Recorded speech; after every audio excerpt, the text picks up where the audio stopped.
कोई त्रिभुवन में जिसकी रक्षा नहीं कर सकता, उसकी रक्षा के लिए मां भवानी दुर्गा अपना भयानक रूप धारण करके महिषासुर आदि दैत्यों का मर्दन करती है। प्रभु है उस रूप में, दूसरा नहीं है। उनकी सामर्थ्य कितनी है? दुर्गा कोटि अमित अरिमर्दन। हरि की सामर्थ्य कैसी? अमित दुर्गाओं जैसी। 1 करोड़ अरब नहीं, अमित दुर्गाओं जैसी दुष्टों का मर्दन करने की सामर्थ्य। अमित था नहीं कि कितनी सामर्थ्य है। एक दुर्गा रूप में जब हरि प्रकाशित होते हैं तो त्रिभुवन में कोई सामने खड़ा होने वाला नहीं होता। मां भवानी जिस समय अपने स्वरूप में आती, किसी की ताकत नहीं है। ये शुंभ निशुंभ इतने बलवान दैत्य थे, त्रिभुवन में कोई इनका बाल बांका भी नहीं कर सकता था। स्मरण किया समस्त देवताओं ने तो भगवान से ही शक्ति का प्रादुर्भाव हुआ। इतना सुंदर रूप मां भगवती का। शुंभ निशुंभ के पार्षद घूमते रहते थे, उन्होंने देखा, जाके बताया कि आपके महल में जितनी सुंदरियां उसकी दासी बनने योग्य भी नहीं, ऐसी सुंदरी का हमने दर्शन किया। बोले मेरा जाके परिचय बताओ। बोले ऐसा नहीं लगता कि आपके परिचय बताने से केवल आ जाएंगे। तो उनका अगर ऐसा नहीं तो केश कर्षण निर्धूता गौरवा मां गरिष्यति, उसके गौरव को धूल में मिलाते हुए बाल पकड़कर घसीट कर हमारे पास लाओ। मार्कंडेय पुराण। उनके पार्षद गए और बताया हमारे मालिक शुंभ निशुंभ है, उनका आदेश है कि आप महल में चलो और आदर सहित, अगर आप ऐसा ना करते हैं तो मैं आपका निरादर करते हुए बाल पकड़कर घसीटते हुए ले जाऊंगा। देवी जी ने मुस्कुरा दिया और कहा अपने मालिक से कह दो जाकर के कि हम उसी की आज्ञा पालन करती है जो हम पर युद्ध में विजय प्राप्त कर ले। वो जाके बोले हाँ वो तो मतवाले, त्रिभुवन में कोई जोड़ ही नहीं था। आए और उद्दंडता पूर्वक वचन बोलने लगे। माता जी ने कहा बस तब तक बोल ले जब तक मैं मधु का पान कर रही हूं। बस ये पान करते ही तेरी जीवन लीला समाप्त हो जाएगी। ऐसा ही हुआ। जो ही पान करके सिंह पर सवार होकर गर्जना की, सारा का सारा अहंकार धूल दूषित हो गया, काट के फेंक दिया। ऐसी अनंत अमित दुर्गाओं जैसी सामर्थ्य हमारे प्रभु श्री हरि में, अमित दुर्गाओं जैसी, क्योंकि अनंत शक्तियों के स्वामी हैं। उनकी लीला में क्यों में हो? अरे वो जब करुणा करते हैं, अपनी महिमा से उतरते हैं, तो भक्त जब ऐसे कर देता है तो डरप जाते हैं। माधोदास बाबा ने कहा नहीं चलना तुम्हें ब्रज में, हम तुम्हारी कहां तक सेवा देखेंगे, तुम्हें बाल भोग राजभोग। बाबा जी हैं, कभी मिला कभी यहीं रहो। वो बाबा आपके बिना नहीं रह सकते। दोबारा बोल नहीं पाए जगन्नाथ। ये सुन करके हृदय बलिहार होता है। ओ ऐसे सामर्थ्यशाली प्रभु अपने भक्त के प्रेम प्रणय पर भी कितना डरते हैं। ये भक्त नाच पड़ता है। ये कुतर्क की, संशय की वृत्ति यहां प्रवेश नहीं करती। अमित गिनती नहीं ऐसी अनंत दुर्गाओं जैसी शक्ति हमारे प्रभु में विराजमान है।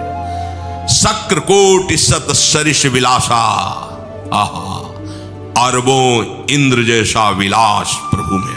अरबों, एक इंद्र त्रिभुवनपति है, अरबों इंद्र के समान प्रभु का ऐश्वर्य है। और नव शत कोटि अमित अवकाशा, जिस एक आकाश के लिए गरुण जी से कह रहे हैं कि मच्छर से लेकर आप तक उड़ते हो पार पाए, बोले ऐसे अरबों आकाश के समान अवकाश है प्रभु में। अगर त्रिभुवन में कोई बल है तो पवन में बल है, वायु बल। बड़े बलवान देवता, बल में इनके समान कोई नहीं। इन्हीं के अंश से प्रकट होते पवन पुत्र हनुमान, और इन्हीं के अंश से प्रकट होते पवन पुत्र भीम। बेजोड़ बलशाली महात्मा दोनों। महात्मा बेजोड़ बलशाली। जेगिर चरण दे हनुमंता, चले उसोगा पाताल तुरंता। जिमि अमोघ रघुपति कर बाना, ये ही भांति चले हनु। किलकार दे तो राक्षसियों के गर्भ गिर जाते थे। ऐसे महान बली हनुमान जी। और भीम का क्या कहना? जब ये देव पुष्प उड़ करके आया और द्रौपदी जी को दिया गया, तो द्रौपदी जी ने कहा इसका जोड़ होना चाहिए इस पुष्प का। सबसे कहा पर किसी ने नहीं सुना। भीम ने कहा कहीं भी मिलेगा मैं इससे लाएंगे। ऋषियों ने समझाया कि आगे मत बढ़ो, ये यक्षों की भूमि है, युद्ध हो जाएगा और तुम्हें तैयारी करनी है हस्तिनापुर के लिए, और तुम इधर, वो सब दिव्य हैं, पवन पुत्र हैं। किसकी मां ने अपने वेग को बढ़ाया तो महाभारत में पढ़ के देख लो, इनके चलने के वेग से वृक्ष उखड़ उखड़ कर गिर रहे थे। ऐसे जब चल रहे थे तो चलने के वेग से वृक्ष उखड़ जाते थे भीम के। तो हनुमान जी ने सोचा किसी के समझाए तो समझेंगे नहीं, तो आगे पवन पुत्र ही बैठ गए, बूढ़े बानर का वेश लेकर, लंबी पूंछे से मार्ग में। मर्यादा है, किसी पशु को भी नहीं लांघना चाहिए। विवेकवान उपासक ऐसा नहीं कि कोई सो रहा है पशु भी आप उसे लांघ जाए, ऐसा नहीं। जो विवेक है, जो मर्यादा है, वैसे किसी सोते हुए को लांघना नहीं चाहिए। उन्होंने कहा है वृद्ध बानर ये अपनी पूंछ हटा ले और मार्ग दे दे, इस समय मैं विशेष कार्य के लिए जा रहा हूं। तो उनका जब कह ही दिया है वृद्ध, तो आप समझ ही रहे होगे कि वृद्ध में क्या ताकत होती।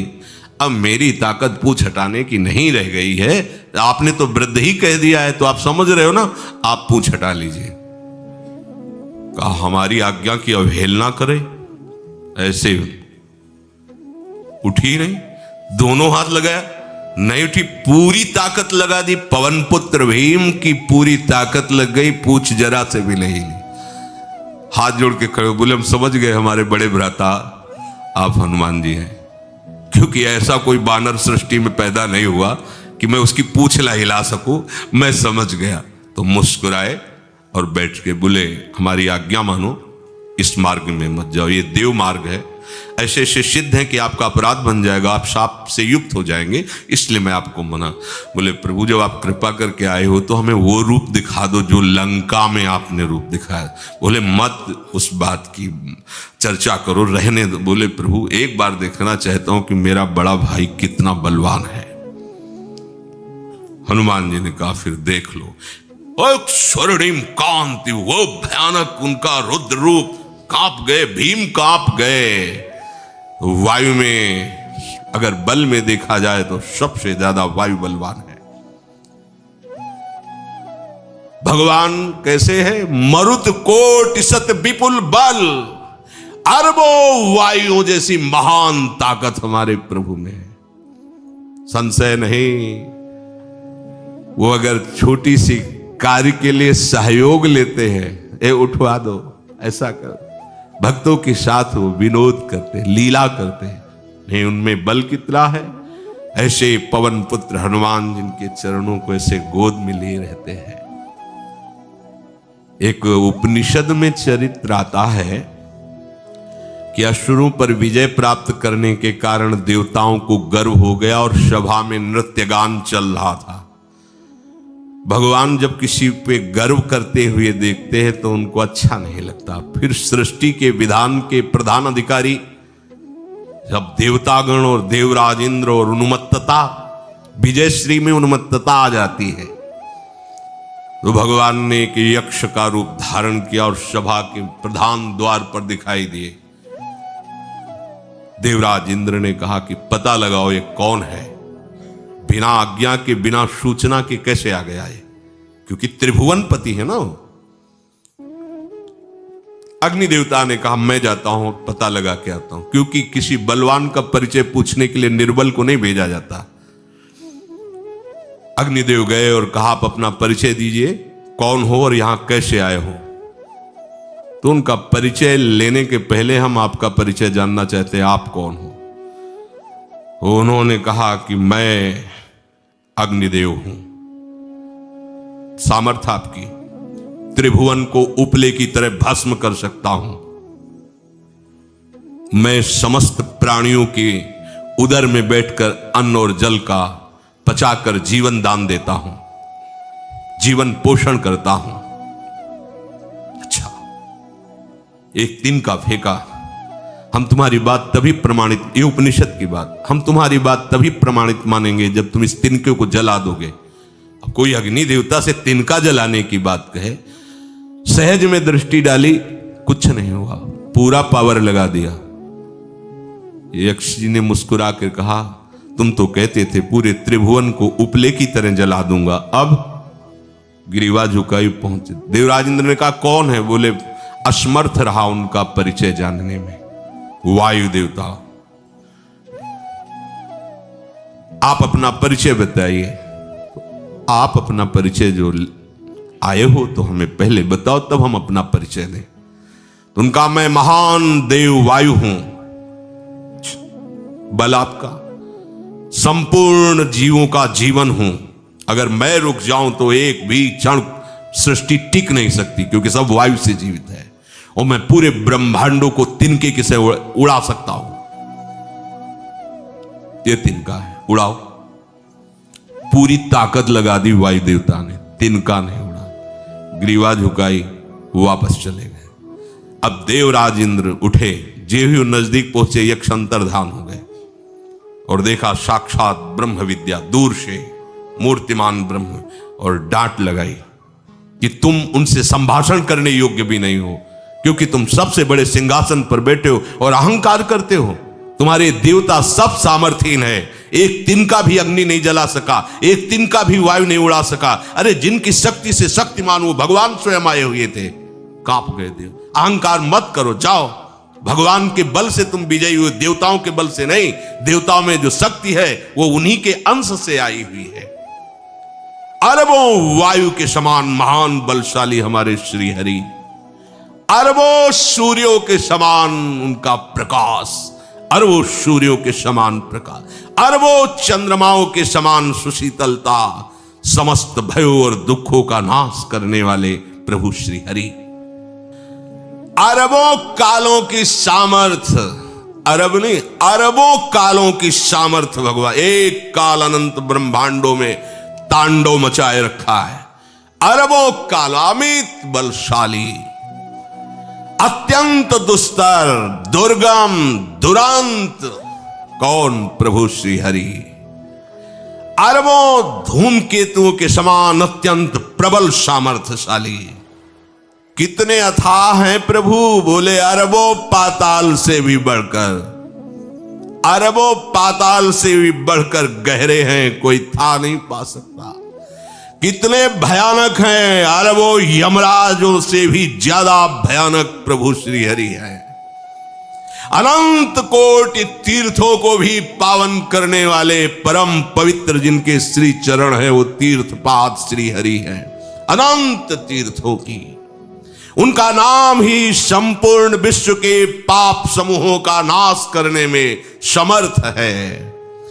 देखो, अब किसके सामने तुम्हें हाथ पसारने की जरूरत है? समझो, अगर अपने प्रभु को जान जाओगे, समझ जाओगे, तो फिर कहीं इधर उधर झांकने की जरूरत नहीं, किसी के सहयोग की जरूरत नहीं।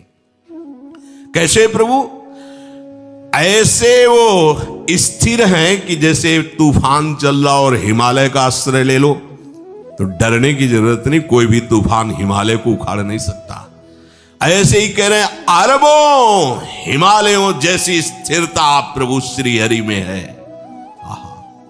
अरबों समुद्रों के समान गंभीर है, अरबों कामधेनुओं के समान प्रभु श्री हरि है। एक कामधेनु मिल जाए तो निहाल हो जाए, है हमारे श्री हरि कैसे?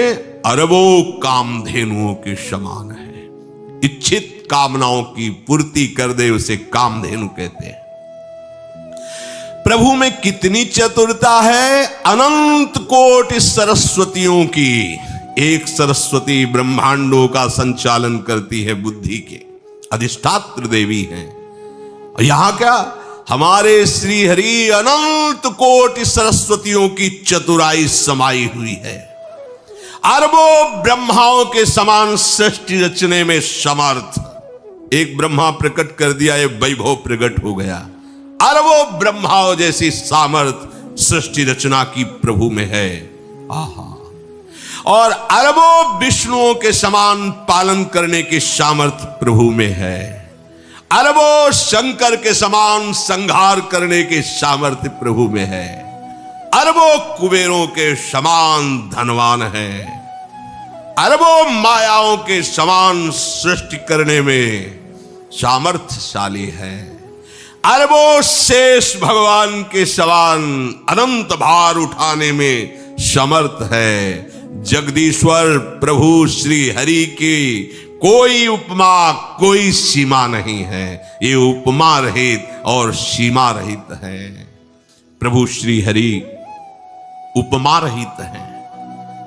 उनकी कोई अनंत ब्रह्मांडों में किसी से उपमा नहीं दी जा सकती। प्रभु के समान केवल प्रभु हैं, ऐसा वेद कहते हैं।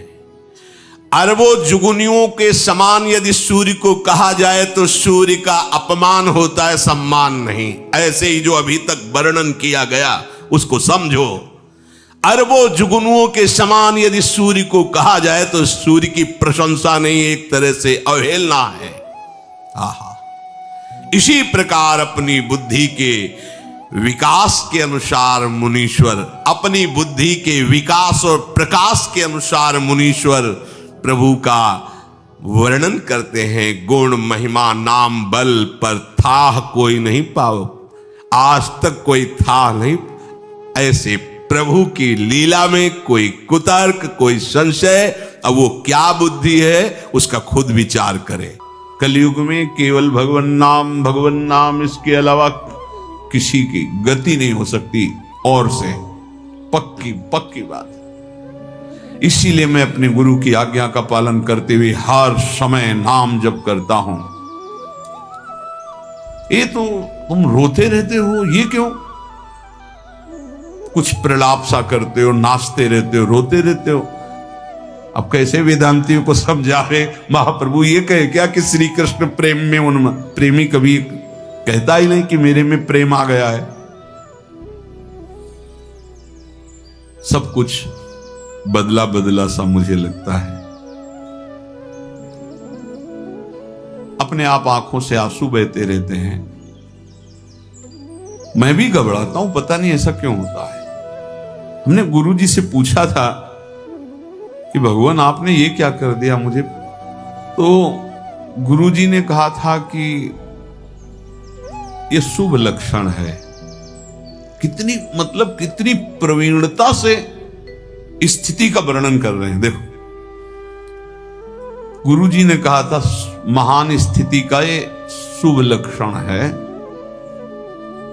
और तुमको इससे कोई मतलब नहीं, तुम केवल नाम जप करो। तो अतएव भगवान मैं उस दिन से ये सब कुछ नहीं सोचता हूं, केवल नाम जप कर रहा हूं।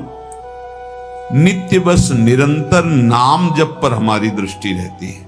क्या क्या बात है, यही जीवन का सार है। नित्य निरंतर केवल हमारी नाम जप पर दृष्टि रहती है। और अब तो ऐसी लत लग गई है, आदत, स्वभाव, आसक्ति कि छूट जाए प्राण तो बात अलग है, नहीं तो नाम नहीं छूट सकता।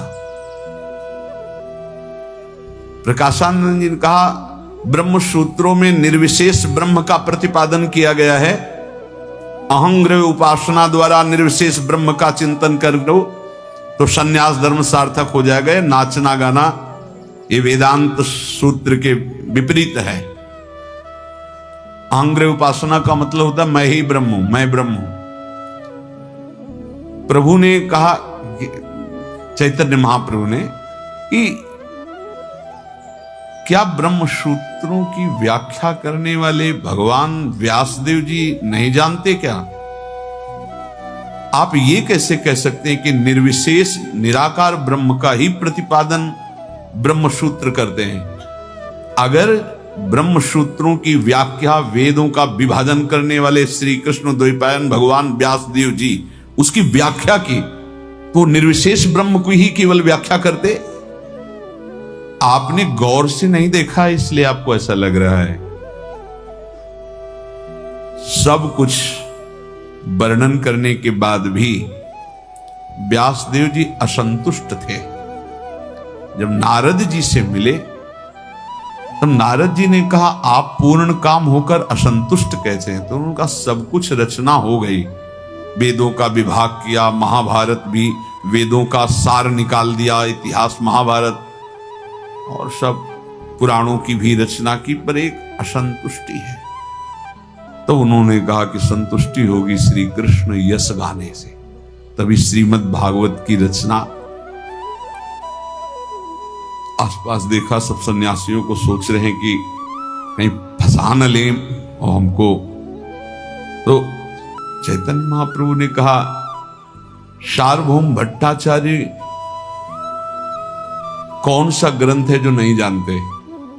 तो सुनाए हैं, हमें वेदांत का भी पता है, शारीरिक भाष्य का भी सुना है, पर जो हमारी समझ में आया वो हम आपको कह रहे हैं। और आपने कहा भगवान शंकराचार्य को तो जगत गुरु हैं, गुरुदेव हैं, कौन ऐसा उनको नहीं मानेगा?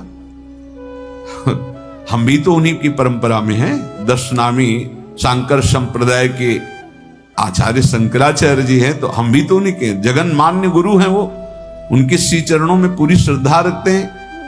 प्रकाशानंद का ये कोई मानना हुआ? मानना तो तब होगा जब आप शंकर भाष्य के अनुसार बोलिए, वेदांत के अनुसार बोलिए।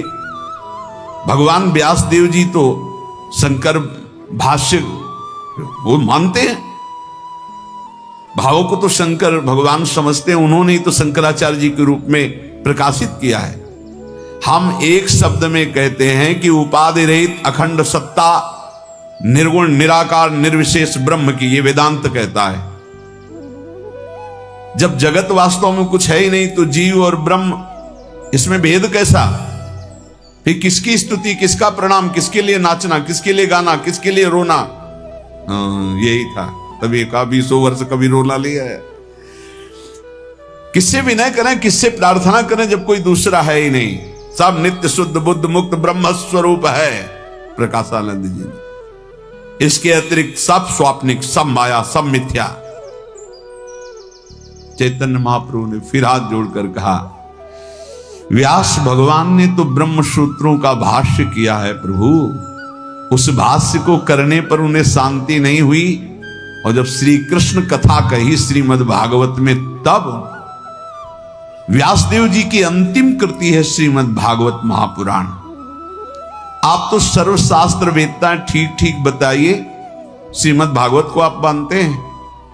हां, तो निर्विशेष ब्रह्म की प्रधानता है या ब्रह्म की प्रतिष्ठा स्वरूप श्री कृष्णचंद्र जी की, सविशेष पूर्ण ब्रह्म परमात्मा तत्व श्री कृष्ण की? हां, सत्य है, सत्य है।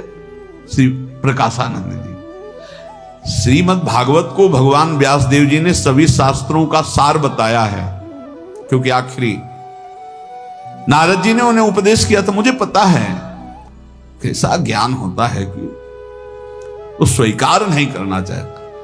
भगवान शंकराचार्य जी ने जो कहा है वो अपनी रट लगाए। उस निर्गुण निराकार ब्रह्म है, ये निर्विशेष ब्रह्म ही साध्य है, यही बात समझ लो आप। फिर चैतन्य महाप्रभु ने कहा, भगवान शंकराचार्य श्रीमद् भागवत को यथाविधि जानते हैं, भागवत की परम श्रद्धा रखते थे, और ये जानते हैं कि भगवान व्यासदेव जी के द्वारा प्रकट हुआ श्रीमद् भागवत श्री कृष्णचंद्र सच्चिदानंद रूप हैं। फिर भी उन्होंने निर्विशेष ब्रह्म को ही अपने भाष्य में प्रधानता देते हुए चरम लक्ष्य माना है। ये जानते हो किस लिए? प्रकाशानंद जी से कह कि जो बहुत बुद्धिमान है तो दौड़ दौड़ और दौड़, दौड़ा दौड़ा के थका दिया वेदांत। अरे भाई प्रकाशानंद जी ने कहा, सूत्रों के अर्थ का अनर्थ करने में कौन सा लोक कल्याण हो जाएगा? आप ऐसा क्यों बोल रहे हैं? चैतन्य महाप्रभु से कहा। महाप्रभु ने धीरे से कहा, भगवान अर्थ का अनर्थ प्रभु आप बुद्धि की धरा से ही देख रहे हो। प्रकाशानंद जी से कहा, असली में जो अनुभव का विषय है वो तो आप वाणी से बोल ही नहीं सकते हैं, आप बुद्धि की धरा में विचरण कर रहे हैं। तर्क के द्वारा क्या सत्य वस्तु का बोध हो जाएगा? असली तो अनुभवगम्य है, तर्क प्रधान तो है नहीं। अब किसी सूत्र का कुछ भी अर्थ लगाकर आप मान बैठो, अर्थ लगाने में बुद्धि की चातुर्यता के सिवा कोई नहीं है। महाप्रभु चैतन्य देव जी प्रकाशानंद, हां तो आप ही बताओ ना, भगवान शंकराचार्य जी ने इस जगत को एकदम मिथ्या का और निर्विशेष ब्रह्म को परम साध निराकार तत्व बताया, आप ही बताइए। महाप्रभु चैतन्य देव धीरे से बोले, भगवान देखो तर्क यहां विषय नहीं है, अज्ञान और पूर्वजन्मकृत पापों का फल है तर्क उत्पन्न होना, तर्क पे तर्क, तर्क पे वितर्क। महापुरुष ऐसे तर्क नहीं करते। ये बहुत गंभीर मुद्रा में किसी बात को जानने के लिए प्रश्न ऐसे तर्क नहीं करते। जिन्हें ईश्वर के प्रति आस्तित्व है, वो चाहे सविशेष हो या निर्विशेष, वो सब में विराजमान है, ऐसा तर्क कैसे हो सकता है? ये कैसे आपके अंदर शंका उठ सकती है कि वो श्री कृष्ण ब्रह्म नहीं? जब सर्वम खलमिदम ब्रह्म, तो श्री कृष्ण ईश्वर सर्वशक्तिमान सर्वांतर्यामी चराचर विश्व का स्वरूप धारण करके विराजमान है कि नहीं? ये पढ़ने लिखने से, बातें बनाने से, ध्यान उपासना से ये नहीं समझ में आता। ये समझ में आता है जब गुरु कृपा हो जाए, खूब नाम जप करे, तब सर्वत्र अपने प्रभु का दर्शन होता है। यदि सर्वत्र दर्शन होता तो फिर तर्क वितर्क कैसा? ये ग्रंथों का भार दिमाग में लाद कर घूमना क्यों? वो धुलाई हो रही है सभा में। जब जानते हो कि सर्वत्र वो विराजमान है, तो फिर ये शंका क्यों कि वो सविशेष नहीं है, वो निर्विशेष ही है। वो जब कण कण में ईशावास्यविदम सर्वम यत्किंच जगत्याम जगत, फिर कौन कण ऐसा जो ब्रह्म नहीं? तो आप कैसे ऐसे कह सकते हैं? आपने शास्त्रों को केवल बुद्धि में रखा है और तर्क के द्वारा आप उसे में परास्त करते हैं जो आपके सामने होता है। लेकिन शास्त्रों को अगर श्रद्धा में विराजमान करते तो ये तर्क खत्म हो जाता। अंत तक बुद्धि तो तर्क में फंसी रहने से कोई अनुभव नहीं होता। शास्त्रों का पठन है तर्कातीत तत्व में स्थित हो जाना। ये तर्क, ये दो प्रकार के पुरुष होते हैं, एक होते हैं हृदय प्रधान, एक होते हैं मस्तिष्क प्रधान। हृदय प्रधान बहुत कम होते हैं, मस्तिष्क प्रधान अधिक होते हैं। मस्तिष्क प्रधान वाले बिना तर्क के परास्त हुए बात मानते ही नहीं कि बुद्धि शक्तिहीन हो जाए, तब स्थूल सूक्ष्म कारण तीनों से रहित हो जाती है और परमार्थ स्वरूप में स्थित हो जाती है। इसलिए शंकर भाष्य है, इसलिए वेदांत रगड़ रगड़ के तर्क कर करके हार गई, बुद्धि शक्तिहीन हो गई। अब बैठ गए, जब बैठ गई तो स्थूल सूक्ष्म कारण तीनों हटाओ स्वरूप। महाप्रभु चैतन्य देव बोल रहे, भगवान शंकराचार्य जी ने उन तर्क के द्वारा युक्तियों को भगवत तत्व तक पहुंचाने के लिए ऐसा सूत्र रखा है कि भारी से भारी तार्किक भी लड़खड़ा करके वहां गिरे और बुद्धि शिथिल होकर भगवत स्वरूप को प्राप्त हो जाए। सचमुच सचमुच भगवान शंकराचार्य जी ने सीमा रख दी, नहीं कोई क्रॉस कर सकता। ऐसे तर्क की वेदांत श्रवण पठन का इतना प्रयोजन है महाराज कि बुद्धि तार्किक जो है मस्तिष्क प्रधान, वो बुद्धि थक जाए, सूक्ष्म हो जाए, पवित्र हो जाए, शांत हो जाए, भगवत स्वरूप हो जाए, तर्कों से हट जाए। तर्कों में बने रहना लक्ष्य नहीं होता, क्योंकि परमार्थ का स्वरूप तर्कातीत है। महाराज वास्तविक ज्ञान में और अज्ञान में बहुत अंतर है, आकाश पाताल जैसा है। चैतन्य महाप्रभु बोले, ये जब तक तर्क है तो पहचान है कि वो अज्ञानी है। मतलब भरी सभा में आज असली ज्ञान का बोध हो रहा है प्रकाशानंद जी को। वो अपने को परमार्थ की तरफ बढ़ता हुआ समझता है, लेकिन नहीं, जब तक तर्क है तब तक परमार्थ की तरफ नहीं। सच्ची श्रद्धा से परमार्थ को जाना जाता है, तर्क के द्वारा नहीं। जिसके हृदय में जितनी प्रबल श्रद्धा होगी उतना ही ज्ञान प्रकाशित होगा। श्रद्धावान लभते ज्ञानम, भगवान के वचन। क्या श्रद्धावान तार्किक होता है? क्या श्रद्धावान अभिमानी होता है? जहां तर्क है, शंका है, तो हमारी मान्यता है कि वो पूर्व जन्म के पापों का फल है। असली परमार्थ श्रद्धा और विश्वास के बिना नहीं जागृत होता। हम एक शब्द में कह सकते हैं कि वो ढोंग कर सकता है सिद्ध होने का, लेकिन ढोंगी से भगवान बहुत दूर होते हैं। परमार्थ का स्वरूप तर्कातीत है। भाव, सरलता, शंकाहीन स्थिति, वो केवल अपने ही आराध्य में तल्लीन रहता है। कोई तर्क प्रमाण की उसे जरूरत नहीं होती। चाहे निर्विशेष हो चाहे सविशेष, स्थिति दोनों की एक ही होती है। क्या बात महाप्रभु! चाहे निर्विशेष हो या सविशेष, स्थिति दोनों की एक होती है। वो मान अपमान से ऊपर दोनों होते हैं, ज्ञानी अज्ञानी, ज्ञानी या भक्त। अज्ञान में तर्क होता है, अज्ञान में नाना प्रकार की वासनाएं होती है, लेकिन ऐसी सिद्धि क्या जिसमें इस तरह का तर्क हो। हम आपसे प्रार्थना करते हैं कि आप जिसे समझ रहे हैं कि कृष्ण कृष्ण कृष्ण बोलना और वेदांत पढ़कर निर्विशेष ब्रह्म को जानना, तो आप उसे श्रेष्ठ और इसे लघु समझ रहे हैं। कृष्ण कृष्ण कृष्ण बोलते जाओ, सविशेष निर्विशेष सबका अनुभव हो जाएगा।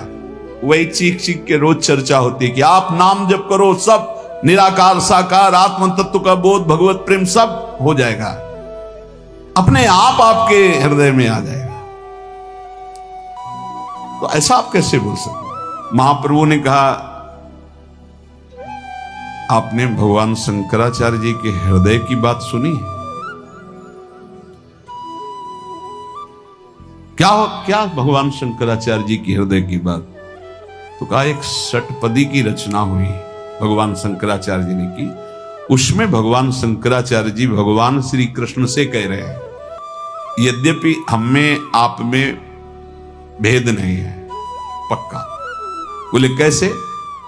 बोले जैसे समुद्र और तरंग में, समुद्र से ही तो तरंग है, वायु का विकार बना तो तरंग हो गई, तो समुद्र ही तो बना है तरंग। ऐसे हम में आप में भेद नहीं। पर प्रभु, समुद्र में न जाने कितनी तरंगें उठती, लेकिन एक तरंग समुद्र पैदा कर दे इतनी सामर्थ्य नहीं। ऐसा हम में आप में भेद है। अभेद ऐसे है कि समुद्र ही तरंगायमान हो रहा है। यह अभेद बात पक्की, बिल्कुल ध्रुव सत्य बात। उसी ब्रह्म की तरंग है, लेकिन एक तरंग समुद्र पैदा कर दे ऐसी सामर्थ्य किसी तरंग में नहीं है। तभी कभी चर्चा में कहा कि चाहे अभेद भाव से ब्रह्म भाव को प्राप्त हो जाओ, ब्रह्मविद ब्रह्म ही बहुत परम सत्य बात है, लेकिन जो भगवान श्री कृष्ण में सामर्थ्य है वो उन्हीं में सामर्थ्य है, वो दूसरे में नहीं है। वो ऐसा जैसे हर तरंग समुद्र ही है। वायु विकार हटा तो समुद्र ही था, वायु विकार गया तो लहर हो गई, ये बात। पर ऐसी करोड़ों लहरें हैं, पर एक लहर समुद्र नहीं पैदा कर सकती। करोड़ों लहरें समुद्र में, समुद्र है श्री कृष्ण और लहरें हैं ये सब चराचर जगत। तो जो भी ब्रह्म प्राप्त है वो भगवत स्वरूप ही है, कोई अंतर नहीं। पर श्री कृष्ण के समान ऐश्वर्य, महिमा, सामर्थ्य, शक्ति है। सूर्य को रोक लिया गया, ये तपस्वियों में, ब्रह्म ऋषियों में देखा गया कि वो अपने संकल्प से सूर्य को रोक, लेकिन सूर्य ही न चले या रात ही न हो, ऐसा आज तक कोई नहीं। साफ भगवान की जो बनाई हुई प्रकृति, इसका कोई परिवर्तन कर दे, वो सिर्फ श्री कृष्ण का चिंतन करके तदात्म होकर ब्रह्म रूप स्थित हो गए, पक्की बात। लेकिन जो श्री कृष्ण में सामर्थ्य, वो केवल श्री कृष्ण में सामर्थ्य है, सब उसी में समा गए, वो बात। अगर आप ब्रह्म स्वरूप और सोचो कि मैं प्रभु हुई हूं, चिंतन करके तन्मय हो गया, जो प्रभु करते हो हम कर सकते हैं, ऐसा कोई नहीं है। कोई नहीं है, त्रिभुवन में सब हरि शरणम है, सब हरि शरणम। इसीलिए चैतन्य महाप्रभु ने कहा, क्या तुमने हृदय की बात नहीं सुनी शंकराचार्य जी की? ये शंकराचार्य जी का ही है। प्रकाशानंद जी एकदम आश्चर्य में हो गए, क्योंकि एकदम ऐसे सब, अरे उन्होंने कहा हमारे आचार्य का विनोद है। ओ मतलब शंकराचार्य जी ये विनोद में कह रहे हैं, और सब जो निर्विशेष ब्रह्म की बात है वो सत्य बोल रहे हो, ये विनोद कर रहे हैं। बिल्कुल सत्य बात यही है कि वो ब्रह्म निर्विशेष है। प्रभु ने कहा, फिर मैं दोहरा रहा हूं, ये तर्क से क्षुब्ध हुई बुद्धि अनुभव से शून्य होती है।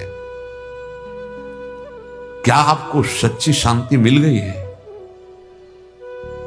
बस ये बात होती जब सामने आप सब तर्क एक तरफ हो, अंतिम बात है, क्या आपको सच्ची शांति मिल गई है? क्या सभी कुछ भूलकर अपने स्वरूप में या श्री कृष्ण के लिए दीन होकर रोना आया है? क्या हृदय कभी आनंद में उफान में आया? प्रकाशानंद